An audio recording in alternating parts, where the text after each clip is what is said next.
The morning of March 27th, 1995, in Milan is crisp and bright.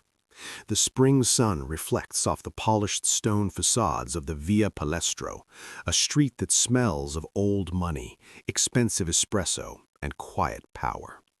Maurizio Gucci, the heir to one of the most famous names in the world, walks up the steps to his office building. He is 46 years old, impeccable in a camel coat, carrying the confidence of a man who believes the worst storms are behind him. He does not see the green Renault Clio parked across the street. He does not see the man stepping out from the shadows, a man whose face is as forgettable as the pavement. There is no warning. There is no shouted threat. There are only 3 sharp cracks that shatter the morning silence, followed by a fourth, the coup de grace, delivered to the temple as Maurizio falls to the marble floor. As the doorman stares in paralyzed horror, the blood of the last Gucci tycoon begins to pool on the cold stone, turning the pristine white entrance a dark, violent crimson. In that moment, a dynasty that took 70 years to build, a legacy stitched together with leather, gold, and genius, finally tears apart at the seams. This was not a robbery. This was an execution. And the finger on the trigger belonged to a hand that had once worn his ring. If you wish to unravel the threads of ambition and tragedy that bind the great families of history, please take a moment to subscribe and join us as we open the archives. The Porter of the Savoy. Every empire begins with a hunger. For the Romans, it was land. For the Medici, it was influence. But for Guccio Gucci, the hunger was born from invisibility. Before the name became a global shorthand for luxury, before it was printed on silk scarves and stamped into gold buckles, it was just the name of a young Italian immigrant standing in the shadows of a brass elevator cage. The year was 1897. The place was London, and the world was the Savoy Hotel. At the turn of the century, the Savoy was not merely a hotel, it was the center of the universe for the global elite. It was the first hotel in London to have electric lights and electric lifts. It was a theater of wealth where kings, industrial titans, and famous actresses performed the daily rituals of being rich. And operating the lift, pressing the buttons and opening the gates, was young Guccio. He had fled Florence after his father's straw hat business went bankrupt, escaping the shame of financial ruin to seek his fortune in the gray fog of England. He worked as a dishwasher, a waiter, and finally a lift boy. In the rigid class structure of Victorian London, he was a ghost. The aristocracy who rode in his lift did not look at him, they looked through him. But Guccio was looking at them. He possessed a terrifyingly sharp eye for detail. Standing in the corner of the lift, he absorbed the silent language of status. He noticed that wealth wasn't just about the cut of a suit or the jewels around a neck. It was about what they carried. He watched the porters hauling trunks and suitcases through the marble lobby. He saw that the luggage was the first thing to arrive and the last thing to leave. It was the armor of the traveler. He studied the bags belonging to the likes of Claude Monet and Frank Sinatra's predecessors. He saw heavy leather trunks embossed with family crests, initials painted in gold, and straps made of the finest bridal leather. He realized that for these people, a suitcase was not just a container for clothes, it was a declaration of identity. It told the world who you were before you even opened your mouth. For years, the young Tuscan absorbed this world. He smelled the expensive Turkish tobacco, the French perfumes, and the polished leather. He listened to the conversations of the powerful. He learned that the English aristocracy valued something very specific, a blend of rugged utility and undeniable elegance. They liked things that were made to last, things that smelled of horses and hunting and old country estates. He might have stayed a servant forever, lost in the machinery of the London service industry, but the pull of home is a gravity that few can resist. In 1902, armed with a few saved pounds and a mind full of ideas, Guccio returned to Florence. Florence was not London. It was a city that smelled of the tannery vats along the Arno River, a place where the sound of hammers hitting rivets had echoed off stone walls for centuries. It was a city of artisans, where the leather trade was almost a religion. Guccio married Ida Calvelli, a dressmaker with a fiery spirit, and for decades he worked for others, refining his knowledge of hides and skins. He waited. He watched the world change. He saw the horse-drawn carriages begin to vanish, replaced by the roar of the automobile. He saw that travel was becoming faster, more frequent, and more democratic. Finally, in 1921, at the age of 40, Guccio made his move. He rented a small shop on the Via della Vigna Nuova. He put his own name above the door, G. Gucci and Company. It was a humble beginning. The shop smelled of beeswax and raw leather. Initially, he focused on saddlery, catering to the local gentry who still rode horses on the weekends. He imported leather luggage from England and sold it alongside goods made by local Florentine craftsmen. But Guccio was not content to be a mere shopkeeper. He remembered the lessons of the Savoy. He began to design his own bags, fusing the refined equestrian aesthetic of the English nobility with the unmatched craftsmanship of Tuscany. He stripped away the fussiness of Victorian design. He focused on the quality of the material. He told his artisans that the stitching must be perfect, for a loose thread is a confession of mediocrity. He famously coined the phrase that would become the family's mantra, etched into the mind of every subsequent generation. Quality is remembered long after price is forgotten. The shop became a destination. The aristocrats of Florence, and soon the international travelers stopping on their grand tour, began to whisper about the little shop on the side street. They came for the saddles, but they stayed for the bags. Guccio had done something brilliant. He had sold the Italians the fantasy of English nobility, and he would eventually sell the rest of the world the fantasy of Italian artistry. But a man cannot build an empire alone. He needs lieutenants, he needs soldiers, and in the traditional Italian fashion, Guccio looked to his own blood. Guccio and Ida had 6 children, but in the patriarchal tradition of Italian business, the future belonged to the sons, Aldo, Vasco, and Rodolfo.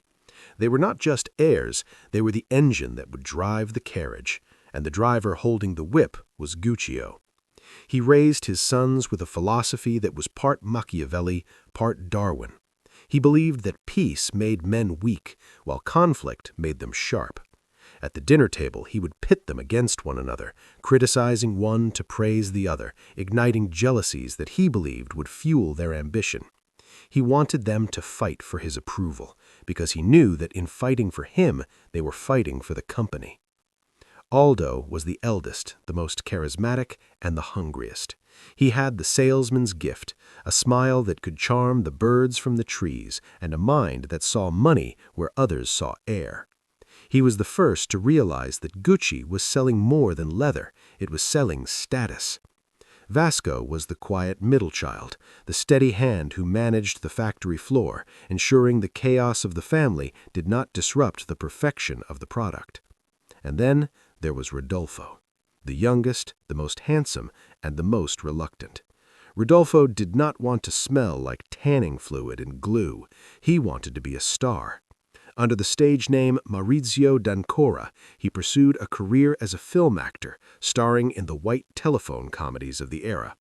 He drifted away from the shop, living a life of glamour that Guccio viewed with suspicion, but eventually the gravity of the name pulled him back. When he returned to the fold after the war, he brought with him the polish of a leading man, an aura of sophistication that would become the brand's signature. But before the glory, there was the crisis. In the mid-1930s, Italy fell under the dark spell of Benito Mussolini. The fascist regime's aggression in Ethiopia led the League of Nations to impose crushing trade sanctions on Italy. Suddenly, the flow of imported leather stopped. For a company defined by its English hide suitcases, this should have been a death sentence. The shelves were empty. The artisans were idle. This was the moment that separated a shopkeeper from a visionary. Guccio and Aldo looked at the shortage not as a defeat, but as a challenge. If they could not use leather, they would use what they had. They began to experiment with materials that no luxury brand would dare touch: woven hemp, linen, and jute.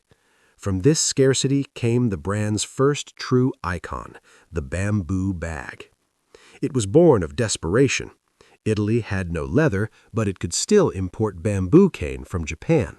The Gucci artisans developed a technique to heat the cane over an open flame, bending it slowly into a perfect semicircular handle. Once cooled, the bamboo was rock hard and polished to a deep burnished shine. They attached these exotic curved handles to bags made of pigskin, the only leather available, or heavy canvas. The result was strange, structural, and utterly compelling. It felt primitive yet modern. When they placed it in the window, it didn't look like a compromise, it looked like a masterpiece. The bamboo bag became a sensation, proof that Gucci could turn base materials into gold through the alchemy of design. As World War II raged and finally ended, the doors of the Gucci shops in Florence and Rome swung open to a new kind of conqueror. Allied troops marched into Italy, but the American GIs and British officers didn't come to loot, they came to buy. They wanted souvenirs for their wives and mothers back home. They swept the shelves clean. When these soldiers returned to New York, London, and Los Angeles carrying Gucci bags, they became the first unwitting global marketing campaign. The name Gucci began to be whispered in circles far wider than the Florentine aristocracy. Aldo smelled the blood in the water. He saw the Americans and realized that the future was not in the old world, but in the new. He began to pressure his father to expand. "We must go to New York," Aldo argued. "We must go to London. We must be where the money is." But Guccio was old, and he was stubborn. He was a man of the 19th century who believed in keeping the business small, controllable, and purely Italian. "We stay in Italy," he thundered. "You do not stretch your legs further than your blanket covers." He feared that expansion would dilute the quality, that they would lose control. He famously told his sons, "I have built a small house. It is solid. Do not try to build a castle on top of it, or it will crush you." It was the classic conflict of the immigrant generation versus the first generation. The father wants safety, the son wants glory. In 1951, the tensions came to a head. Rodolfo opened a store in Milan on the Via Napoleone, bringing the brand to the industrial heart of Italy. It was a massive success, but Aldo had his eyes on a bigger prize. Without his father's full blessing, he boarded a plane to New York City. He stood on Fifth Avenue, surrounded by the skyscrapers that blocked out the sun. But here, the air didn't smell of poverty, it smelled of limitless possibility.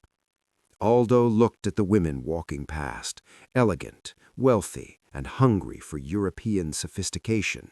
He knew with the certainty of a prophet that if he opened a door here, they would walk through it. Back in Florence, an aging Guccio lay dying. He had spent his life building a name that meant quality. He had created a crest for the family, a knight in armor holding 2 suitcases, inventing a noble history to replace the reality of the hotel porter. But as his breath grew shallow in 1953, he could not know that his sons were about to turn his boutique into a global religion. Nor could he know that the very ambition he had instilled in them would eventually turn into a weapon that would tear his family apart.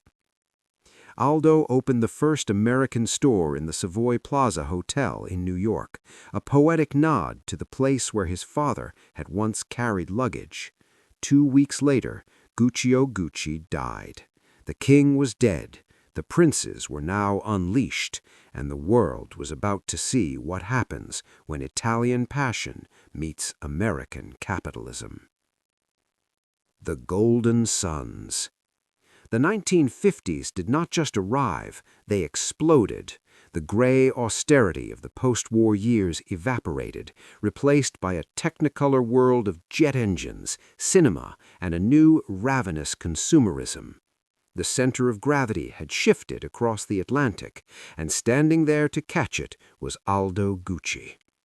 Aldo was the embodiment of the Italian miracle. He was handsome, energetic, and possessed a charm that could melt the marble off a statue.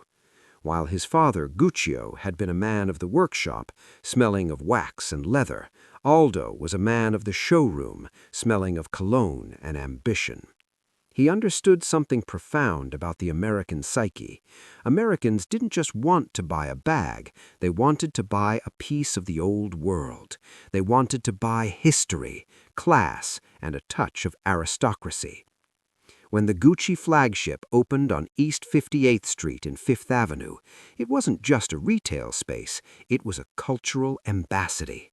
The floors were plush, the lighting was warm and golden, and the staff spoke in hushed, reverent tones. Entering the store felt less like shopping and more like being inducted into a secret society.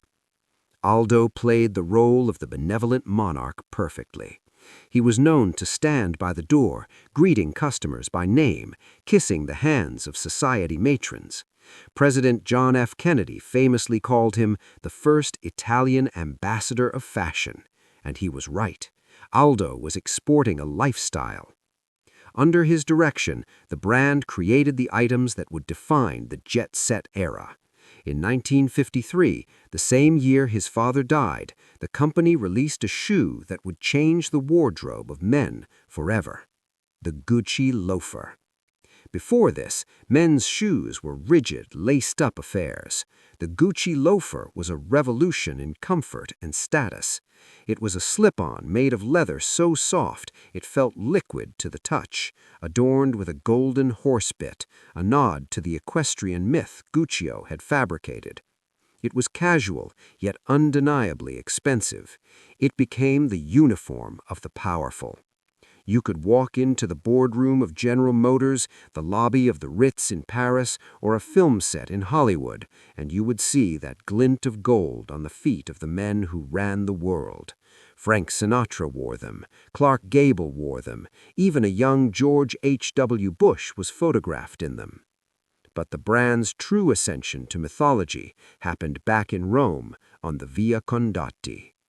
This was the era of La Dolce Vita. Hollywood productions had moved to Italy to take advantage of cheap costs and stunning scenery. Rome was dubbed Hollywood on the Tiber. Elizabeth Taylor, Richard Burton, Audrey Loren, and Sophia Loren roamed the streets, trailed by a swarm of photographers, the paparazzi. And where did these stars go to escape the flashbulbs? They ducked into the Gucci shop. The image was powerful. Jackie Kennedy, the most photographed woman on earth, shielding her face with a soft, slouchy Gucci bag. The bag had no logo, just a distinctive shape and a piston lock. It was understated chic. The press dubbed it the Jackie, and overnight every woman in the West wanted one. Aldo reveled in this. He saw the company not as a leather workshop, but a global luxury conglomerate. He pushed for expansion. He opened stores in London, Palm Beach, Paris, and Beverly Hills. He wanted the double G logo, which he had designed in honor of his father, to be as recognizable as the Coca-Cola script. He started licensing the name, putting it on everything from lighters to keychains. He believed that the fire was hot enough, it could never burn out. But in Milan, his brother Rodolfo watched the flames with a cold, wary eye. Rodolfo was the dark moon to Aldo's sun. While Aldo was expanding, Rodolfo was protecting. He had never lost the vanity of the actor. He managed the Milan store like a museum curator. He hated the idea of mass production. He believed that luxury meant scarcity. If everyone has a Gucci bag, he argued, then no one is special. "We are not a department store, Aldo," he would say during their heated telephone calls. "We are Gucci." Rodolfo wanted to cater to the elite, not the masses. And it was Rodolfo who engineered one of the brand's most legendary moments, one that perfectly encapsulated his philosophy of exclusivity. One afternoon in 1966, the Princess of Monaco, Grace Kelly, walked into the Via Montenapoleone store. She was the epitome of royal glamour. Rodolfo rushed from his office to assist her personally. She bought a bamboo bag, but Rodolfo insisted she take a gift. He asked what she would like. "I would like a scarf," she said, "something with flowers." Rodolfo looked through his inventory. He had geometric prints, equestrian motifs, bold colors, but he had no flowers. He was mortified. He could not tell a princess no. So he told her, "We are designing one right now." The moment she left, Rodolfo called a famous illustrator, Vittorio Accornero. He demanded a print that was worthy of a queen. Overnight, Accornero painted a masterpiece, a lush, intricate garden of 43 colorful flowers, berries, and insects. It was vibrant, romantic, and technically incredibly difficult to print on silk. It was called Flora. When Grace Kelly wore it, the scarf became an icon. But for Rodolfo, it was a victory of art over commerce. It proved that the brand needed his refined taste just as much as it needed Aldo's commercial genius. For a glorious decade, the two brothers balanced each other. Aldo was the accelerator, Rodolfo was the brake. Together, they drove the car at record speeds without crashing. The profits were staggering. They were the Golden Sons, living in palazzos, collecting art, and ruling a transatlantic empire. But in the architecture of dynasties, the cracks always appear in the foundation, and the foundation of the Gucci empire was built on a fault line, the ego of fathers and the resentment of sons. By the 1970s, the Golden Sons, Aldo and Rodolfo, were aging monarchs. They had conquered the world, but they had neglected to conquer their own hubris.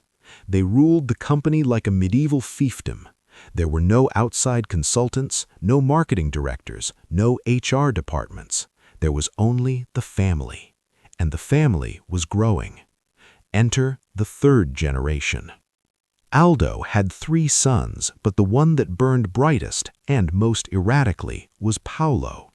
Paolo Gucci was the tragic clown of the dynasty. He was flamboyant, creative, and desperate to be taken seriously as a designer. He walked around the factory floor with sketches under his arm, dreaming of a line that would bear his own name. He envisioned vibrant colors, modern cuts, a Gucci for the disco era. But to his father, Aldo, Paolo was not a visionary, he was a nuisance. Aldo was a tyrant at the dinner table and a dictator in the boardroom. He believed in hierarchy. "I am the boss," he would shout, slamming his fist on the mahogany table. "You are the employee." When Paolo showed him designs, Aldo would often crumple them up or mock them. He kept his son on a short leash, suppressing his creative spirit until it curdled into bitterness. Paolo was a man screaming in a soundproof room, and the silence was driving him mad. Meanwhile, in Milan, Rodolfo was raising his only son, Maurizio. If Paolo was the rebel, Maurizio was the ghost.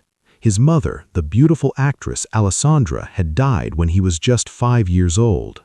Rodolfo, shattered by grief, had turned his son into a shrine to her memory.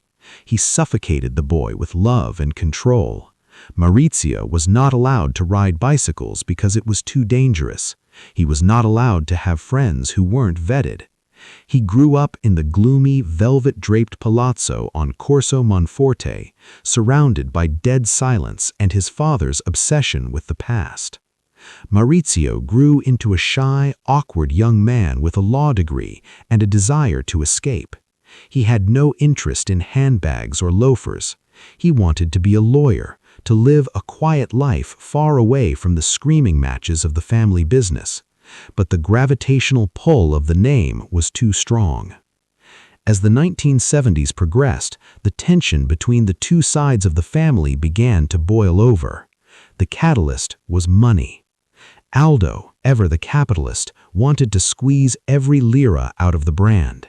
He launched Gucci perfumes and the Gucci accessories collection, GAC. This was a division dedicated to cheaper items, canvas cosmetic bags, keychains, lighters, and pens. It was a license to print money. Suddenly, a teenager could afford a piece of Gucci. The cash flow was astronomical, fueling the family's private jets and holiday homes. But Rodolfo was horrified. He saw the GAC as a cancer. He watched as the brand's prestige was diluted. The double G logo, once a symbol of the elite, was becoming ubiquitous. It was on the streets, in the airports, in the discount bins. "You are turning us into a souvenir shop," Rodolfo accused. The board meetings became legendary battlegrounds. They were not corporate gatherings, they were operatic brawls.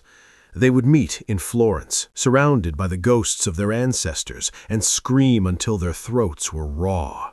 Ashtrays were thrown, briefcases were hurled across the room.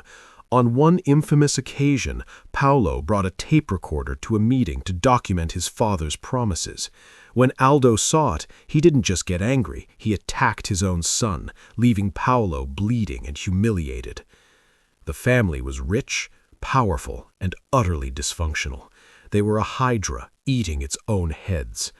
And then the ultimate betrayal occurred. Rodolfo died in 1983. The death of the guardian of exclusivity left a vacuum.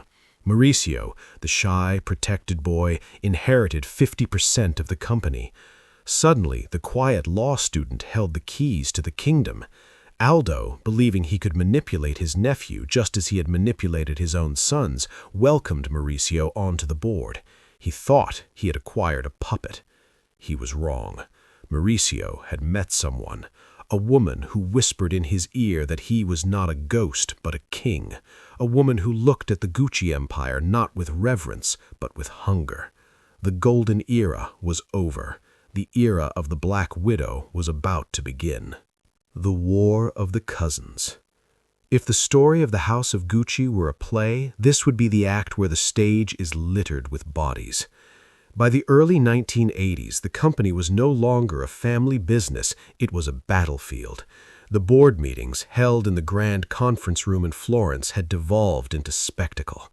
To an outsider, it might have looked like a comedy, grown men in bespoke suits throwing crystal ashtrays at one another, but the hatred was lethal. At the center of the storm was Paolo Gucci. Paolo was the black sheep, a label that in Italian families is often a self-fulfilling prophecy. He was Aldo's son, but he possessed none of his father's slick business acumen. Paolo was an artist. He wore colorful, eccentric clothes. He kept pigeons. He dreamed of a Gucci line that was younger, louder, and distinctly his. But in the House of Gucci, there was only one name allowed on the label. Paolo made the fatal mistake of trying to launch his own brand, Paolo Gucci, using the family factories and suppliers. To Aldo, this was high treason. It was a mutiny. Aldo fired his own son, sued him, and physically blocked him from entering the premises. He contacted suppliers across Italy and threatened to bankrupt them if they sold a single yard of leather to Paolo. The humiliation broke something inside Paolo. He realized as long as his father sat on the throne, he would never be a prince. He would always be a jester. And then, in 1983, the balance of power shifted. Rodolfo died. The death of the guardian of exclusivity left a vacuum. Maurizio, the shy, spectral nephew, inherited his father's 50% stake in the company. Suddenly, the quiet boy who had been forbidden to ride a bicycle was holding the steering wheel of a multi-million-dollar empire. Aldo, ever the shark, circled the water. He believed Maurizio was weak. He thought he could bully the nephew just as he had bullied the son. But Maurizio had changed.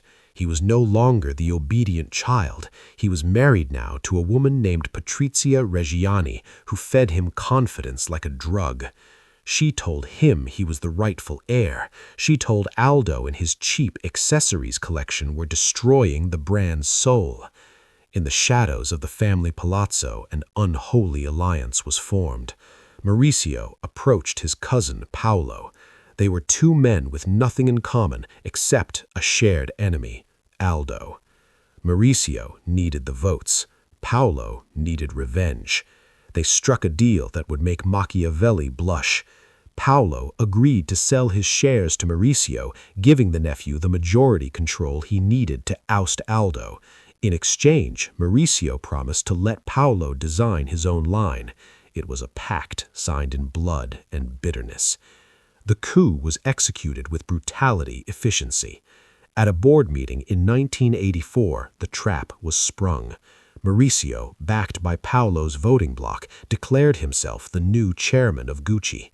Aldo, the man who'd taken the company from a Florentine shop to a global titan, was voted out of his own empire. He sat in his chair, an old 80-year-old lion surrounded by hyenas, unable to comprehend the betrayal. He looked at his nephew, the boy he had welcomed onto the board, and saw a stranger. He looked at his son, Paolo, and saw only hate. But the war was not over. Aldo was down, but he was not out. He began a legal scorched earth campaign to regain control. He sued, he stalled, he used every loophole in the Italian legal system to paralyze the company. Maurizio realized that to truly win, he didn't just need to defeat his uncle, he needed to destroy him. And to do that, he turned to the one weapon more powerful than a lawyer, the United States government. The weapon was forged by Paolo. In his desperate bid for independence, Paolo had kept copies of secret ledgers, documents that detailed how Aldo had been skimming millions of dollars from the American profits, diverting them to offshore accounts to avoid paying U.S. taxes. It was a common practice among the Italian elite of that era, a game of cat and mouse with the taxman. But in the United States, tax evasion is not a game, it is a felony. In a move that defied the ancient laws of Italian loyalty, Paolo Gucci walked into the offices of the Internal Revenue Service in New York City. He placed the documents on the desk. He sold his father for a chance to design a handbag. The result was catastrophic. In 1986, Aldo Gucci, the man who had shaken hands with Kennedy and charmed the Queen of England, was indicted. At the age of 81, he stood before a federal judge, humiliated and broken. He was sentenced to a year and a day in prison. The image of the Sun King of fashion entering a federal penitentiary in Florida sent shockwaves through the luxury world. It was the ultimate tragedy of the House of Gucci. The man who built the roof was crushed by the pillars he had raised, and the man who pushed them over was his own flesh and blood. With Aldo in a cell and Paolo cast aside, for Maurizio, in a cruel twist, immediately reneged on his promise to let Paolo design, claiming the Paolo Gucci line would cheapen the brand, Maurizio was now the undisputed emperor. He sat in the corner office in Milan, surrounded by sycophants and lawyers. He had a vision. He wanted to purge the brand of his uncle's tacky commercialism. He wanted to make Gucci the Italian Hermès, exclusive, unbelievably expensive, and rare. "We must cut the dead wood," Maurizio declared. He ordered the production of the Gucci accessories collection to stop. He pulled the canvas bags from the department stores. He closed hundreds of franchises. He wanted to restore the luster of the double G. It was a noble artistic vision, but it was a financial suicide mission. The cheap canvas bags, for all their lack of prestige, were the engine keeping the lights on. They generated the cash flow that paid the artisans and the rent. By cutting them, Maurizio slashed the company's revenue by hundreds of millions of dollars overnight. But the spending did not stop. In fact, it accelerated. Maurizio began to live like a Renaissance prince. He bought a 64-meter wooden yacht, the Creole, supposedly the most beautiful sailboat in the world, and spent millions restoring it to museum quality. He bought a Ferrari. He moved the headquarters to a palatial building in Milan. He spent money as if the tap would never run dry. But the tap was dry. By the late 1980s, the company was hemorrhaging cash. The artisans in Florence were going unpaid. Suppliers were threatening to sue. The brand that had once defined La Dolce Vita was now defining corporate dysfunction. Maurizio was a dreamer, but he was not a businessman. He would arrive at the office at noon, take long lunches, and spend hours discussing the shade of brown for a loafer while the banks were calling about the overdraft. He was Nero, fiddling while Rome burned, but he was fiddling on a Stradivarius. In the background, the sharks began to circle. Infocorp, a Bahrain-based investment group, saw the blood in the water. They knew the brand name was still gold, even if the management was lead. They began to quietly buy out the disgruntled family members. They bought Paolo's shares. They bought the shares of the other cousins. Slowly, methodically, they were removing the Gucci family from the house of Gucci. Maurizio was the last man standing. He held on to his 50% with a desperate white-knuckled grip. He brought in Dawn Mello, the legendary president of Bergdorf Goodman, to revitalize the design. It was a brilliant move. She would eventually discover a young Texan named Tom Ford, but it was too little, too late for the balance sheet. The pressure was mounting. Maurizio was fighting a war on two fronts, in the boardroom against the banks, and at home against a wife who was watching her status slip away. Patrizia Reggiani had pushed Maurizio to seize the throne. She had stood by him as he destroyed his uncle and cousin. She reveled in being Lady Gucci, the queen of Milanese society. But as the company's fortunes dipped, so did her patience. She saw Maurizio's mismanagement not just as a business failure, but as a personal insult. He was squandering her daughter's inheritance. The tension in the penthouse became suffocating. The arguments were no longer about business strategy. They were about competence, manhood, and respect. And one morning, Maurizio decided he had had enough of the war. He packed a suitcase. He told Patrizia he was going on a short business trip. He walked out the door, down the marble steps, and into the waiting car. He never came back. The Black Widow. They say that the line between love and hate is razor thin. But in the case of Patrizia Reggiani, there was no line at all. There was only possession. To understand why a woman would order the execution of the father of her children, you have to understand what the name Gucci meant to her. Patrizia was not born into aristocracy. She was born in Vignola, a small town outside Modena. Her mother was a waitress. Her biological father was unknown. She was adopted by a wealthy entrepreneur, but she never forgot the taste of having nothing. She was small, fierce, and strikingly beautiful, with violet eyes that drew comparisons to Elizabeth Taylor. When she met Maurizio at a party in the early 70s, she didn't just see a shy law student. She saw a ticket to the moon. She hunted him with the precision of a predator. She molded him. Maurizio's father, Rodolfo, had warned him. "This woman is vulgar," Rodolfo had raged. "She is a social climber. If you marry her, I will disinherit you." But Maurizio, for the first time in his life, rebelled. He married Patrizia, and for a decade they were the golden couple of Milan. She gave him the spine he lacked. He gave her the status she craved. She was Lady Gucci, dripping in diamonds, sailing on the Creole, rubbing shoulders with the Kennedys. But when Maurizio walked out that morning in 1985 on a business trip and never returned, he didn't just break a marriage vow, he shattered her identity.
The way he did it was an act of supreme cowardice.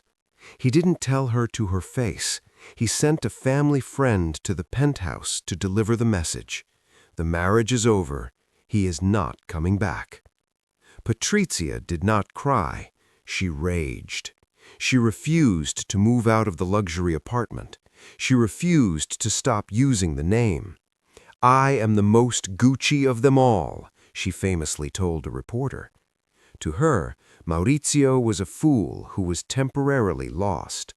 She believed she could bully him back into the marriage, just as she had bullied him into taking over the company. But Maurizio was enjoying his freedom. He had found a new partner, Paola Franchi. Paola was everything Patrizia was not.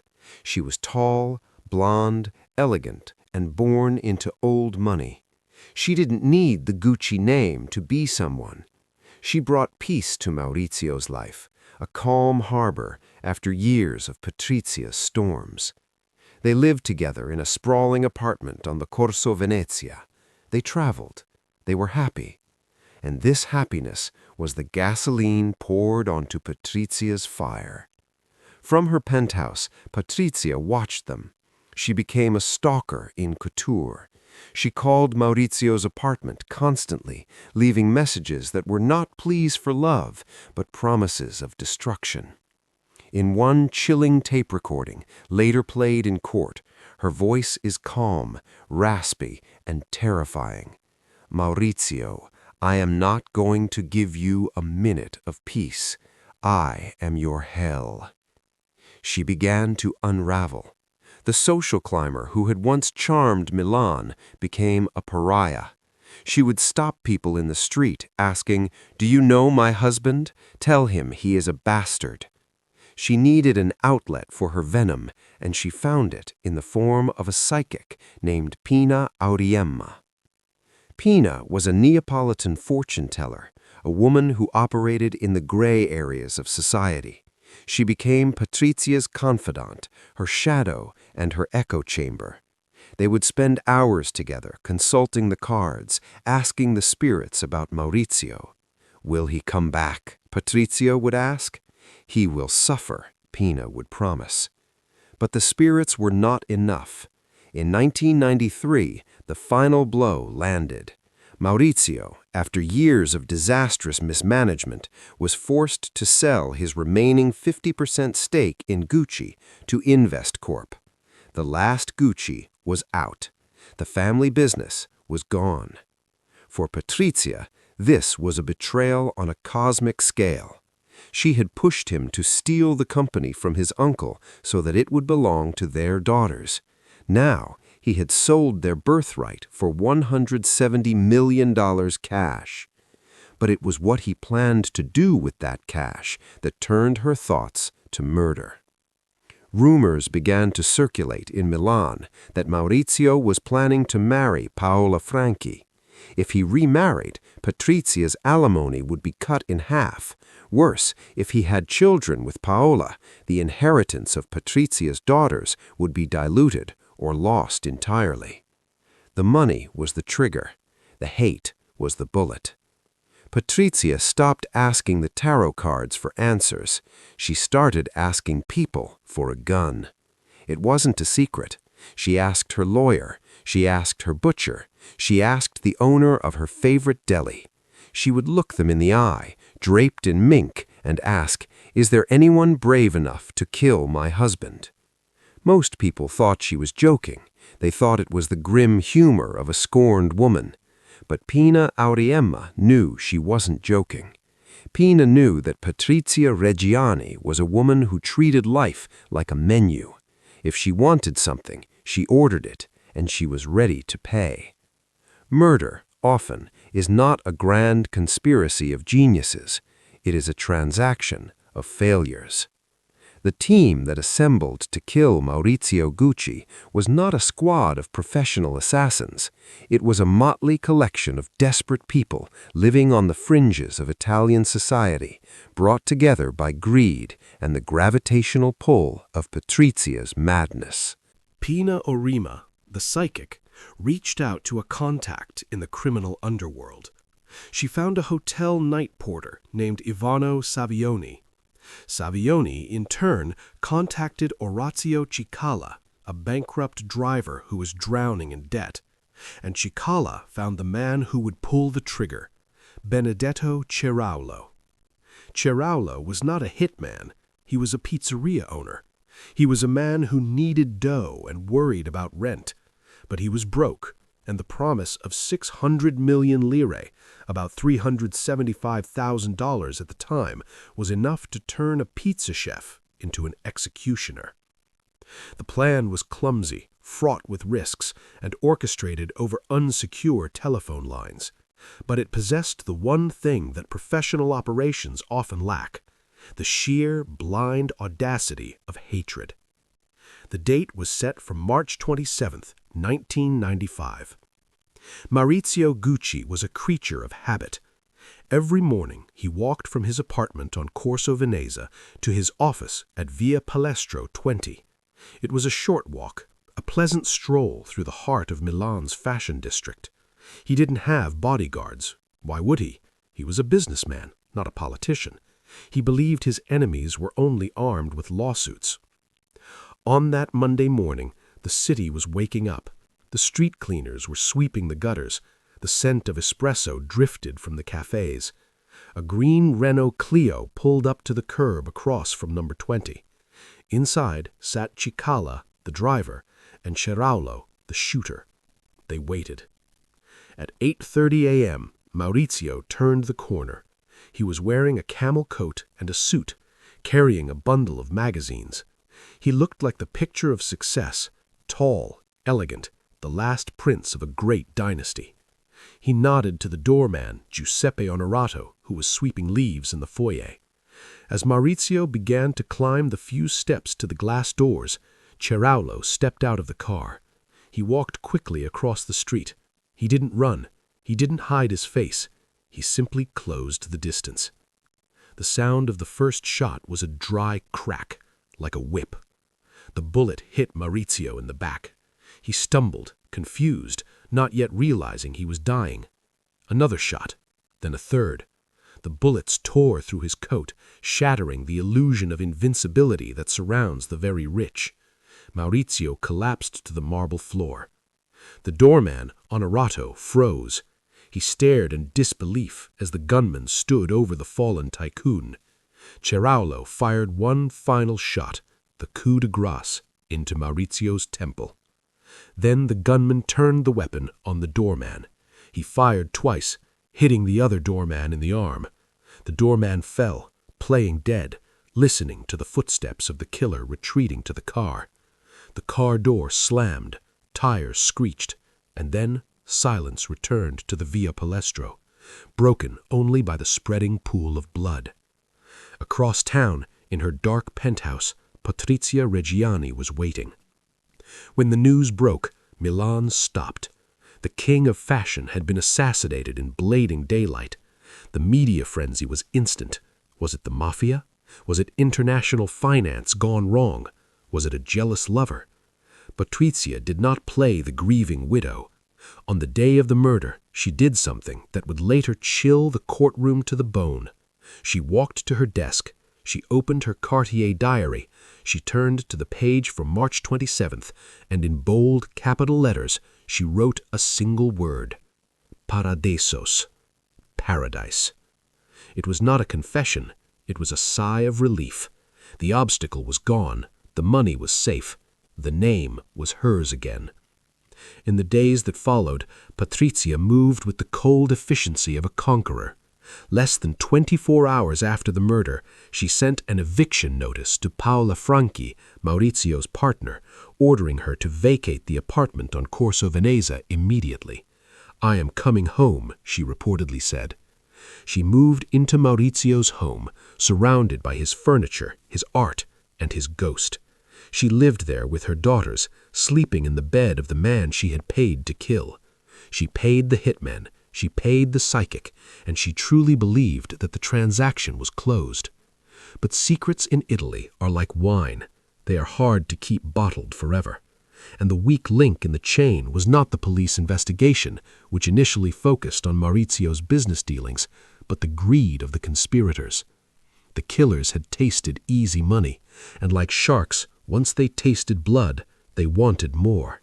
They began to call Patrizia, demanding more cash to keep quiet. They threatened her. The clumsy alliance of failures began to fracture. It took 2 years, but the thread finally unraveled. An anonymous tip, likely from a boastful acquaintance of the killers in the criminal underworld, reached the police. The phone taps were authorized, and suddenly the police were listening to the Black Widow negotiating the price of silence. On a rainy morning in 1997, the police cars surrounded the palazzo. When the officers knocked on the door to arrest her, Patrizia did not panic. She asked for a moment to get dressed. She put on her fur coat. She put on her jewelry, and as she was led away in handcuffs, she turned to the officers and made one final, incredible request. "Please," she said, "do not call it a prison. Call it my residence." The name without the blood. The trial of Patrizia Reggiani was not a legal proceeding, it was an opera. In 1998, the Milan Hall of Justice became the hottest ticket in town. The press camped out on the steps, fighting for space. Inside, the courtroom was packed with the glitterati of Italy, all desperate to catch a glimpse of the fallen queen. And Patrizia did not disappoint. She treated the prisoner's dock like a fashion runway. She arrived every day dressed in head-to-toe Gucci, draped in furs, her hair perfectly coiffed, her dark glasses hiding the violet eyes that had once seduced Maurizio.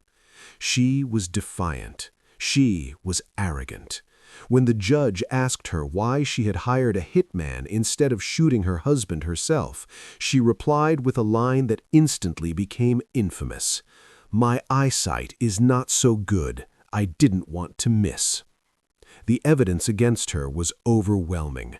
The diaries with the word paradisos, the phone records, the testimony of the psychic Pina Ariema, who turned on her former mistress to save her own skin. Pina described a woman consumed by obsession, a woman who treated murder like a home renovation project, just a necessary expense to fix a problem. The press dubbed her La Vedova Nera, the Black Widow. But even as she faced a life sentence, Patrizia clung to the one thing she valued more than her freedom: the name. When the judge asked her to identify herself, she refused to say Patrizia Reggiani. She stood up, lifted her chin, and corrected him. "I am Patrizia Gucci." The verdict was inevitable: guilty. She was sentenced to 26 years in the San Vittore prison. The other conspirators, the psychic, the driver, the shooter, were also handed long sentences. The tragedy was complete. The father was dead. The mother was in a cell. The daughters were orphans of greed. But while the family was destroying itself in the courtroom, something miraculous was happening in the boardroom.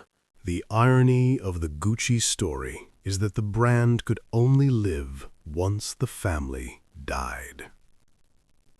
When Maurizio sold the final shares to Investcorp in 1993, the company was legally severed from the bloodline. For the first time since Guccio Gucci opened his shop in 1921, there was no one named Gucci involved in the business. The offices in Florence and Milan were empty of the shouting matches, the jealousy, and the vendettas. There was only silence. And in that silence, the new owners began to rebuild. Investcorp appointed Domenico De Sole, a lawyer who had survived the family wars, as CEO. And for the creative direction, they didn't hire a famous Italian designer.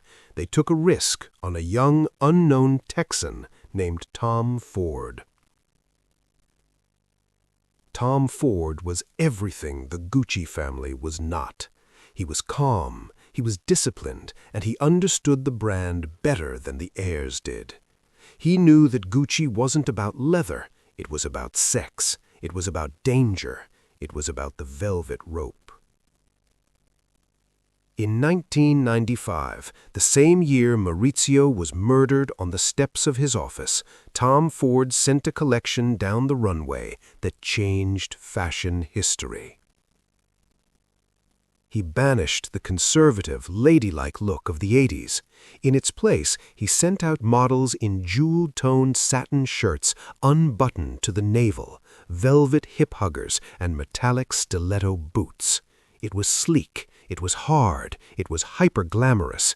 It looked like the wardrobe of a 70s rock star waking up in a hotel room in Paris. The fashion world went mad. The collection sold out instantly. Madonna appeared at the MTV Video Music Awards dressed head to toe in Ford's Gucci. The brand didn't just recover, it exploded. While Patrizia was sitting in a gray prison cell, the name she had killed for was becoming the most valuable word in luxury. By the late 90s, Gucci was worth billions. It went public on the stock market. It became a global powerhouse, acquiring other brands like Yves Saint Laurent and Balenciaga. The ghost of Maurizio must have watched with a bitter smile. His vision of making Gucci exclusive and high-end had finally come true, but it had come true without him. Today, the House of Gucci is a fortress. It is the crown jewel of the Kering Group, a French luxury conglomerate. It generates nearly $10 billion a year. Its logo, the interlocking G's that Guccio designed and Aldo popularized, is one of the most recognized symbols on the planet, ranking alongside the Olympic rings and the Christian cross. Walk into a Gucci store today in Tokyo, New York, or Dubai, and you will enter a temple of perfection. The marble floors are spotless. The sales assistants are beautiful. The smell is a carefully curated blend of leather and expensive perfume. But if you look for the family, you will find nothing. There are no Guccis on the board. There are no Guccis in the design studio. The descendants of Guccio are scattered.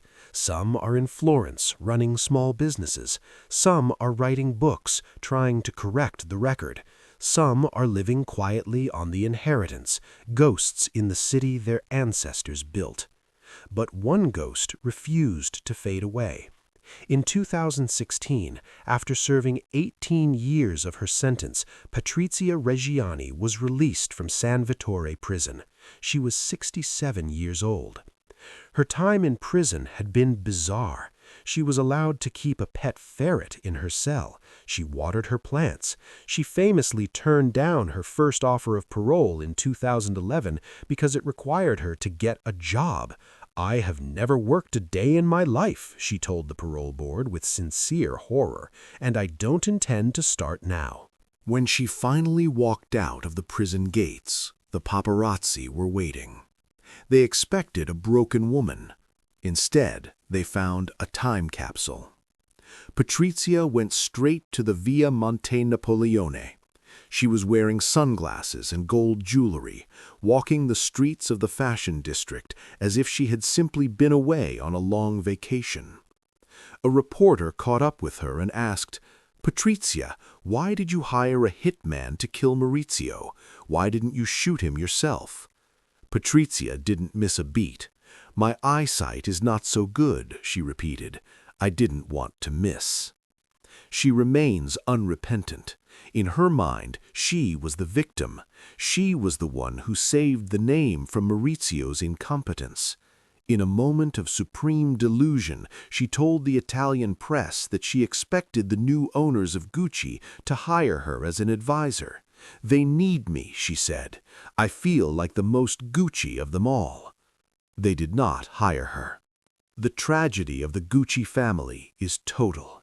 Maurizio is dead. Patrizia is a convicted murderer living in a strange twilight of infamy. Their two daughters, Alessandra and Allegra, inherited millions from their father's estate, but they have severed ties with their mother. They live quietly, burdened by a last name that is synonymous with both supreme luxury and sordid violence. The family that started in a leather shop in Florence, that survived wars and depressions, that conquered America and defined the jet set, ultimately could not survive its own success. They allowed the business to become the family, and when the business was threatened, they turned on each other with the ferocity of wolves. Aldo Gucci, the man who built the empire, died in 1990, shortly after being released from prison. In his final years, he watched his nephew destroy everything he had built. He died knowing that the golden suns had turned into lead. The house of Gucci still stands. The windows are dressed, the neon lights hum, but inside, the house is empty.